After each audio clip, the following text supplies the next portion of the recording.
Perhaps the original sin in this conversation was committed by Ben Franklin in 1755 when he said, "Those who would give up essential liberty to purchase a little temporary safety deserve neither liberty nor safety."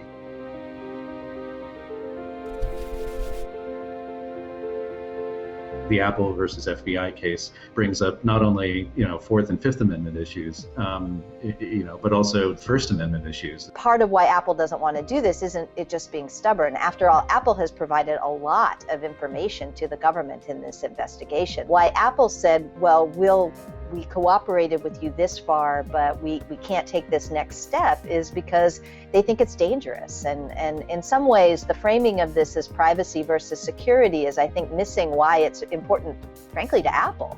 And to a lot of us, is it's security versus security. America's national security is enhanced by the widespread adoption of strong crypto globally, right? To not only protect American, military interests, but business interests and civil rights worldwide, human rights worldwide.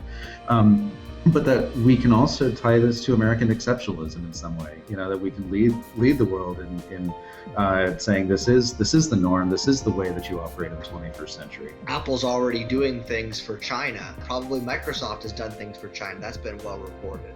But the only leg these companies have to stand on to stand up to a country like China, which obviously has a number of citizens and as a market entity like Apple or Microsoft, there's a large amount of profit to be made in those markets, is to be able to say, this is not the international norm. This isn't how we do business.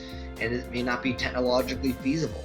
And I think that's important. If you disregard that, you're really not just compromising security for Americans, but for every other country in the world. If we can backdoor into devices, you can be sure that Chinese intelligence could backdoor into devices. So the stronger we make state surveillance, the more we legitimate authoritarian regimes and their views of the state and what they would like to see as state control of the internet. And sometimes I think it's interesting that we almost assume that other countries have a First Amendment, or they have similar restrictions in governmental power.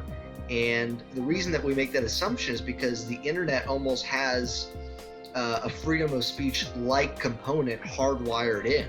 It almost exports American-like values. And when you start to say, well, the United States, we're going to regulate this backdoor, it really creates a precedent for other countries in the world where they no longer have to justify why they're doing this to their own citizens. That's what America's already doing. This is the golden age of government surveillance right now. They have a lot of things that they've never had before.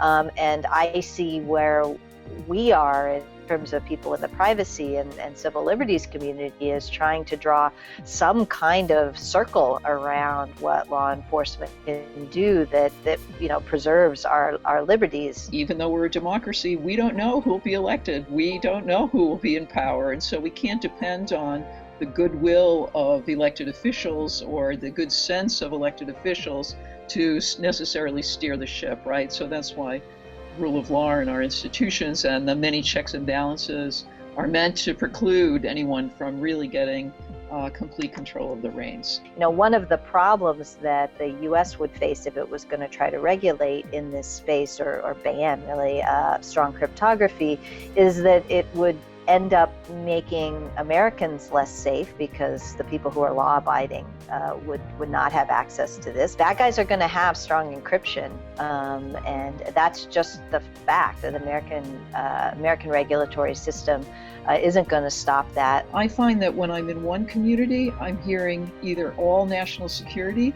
I go to a privacy community, I'm hearing all privacy, and we need more opportunities for crosstalk and for this intermediate space, because that's where we're going to craft solutions that have meaning and that are resilient and sustainable.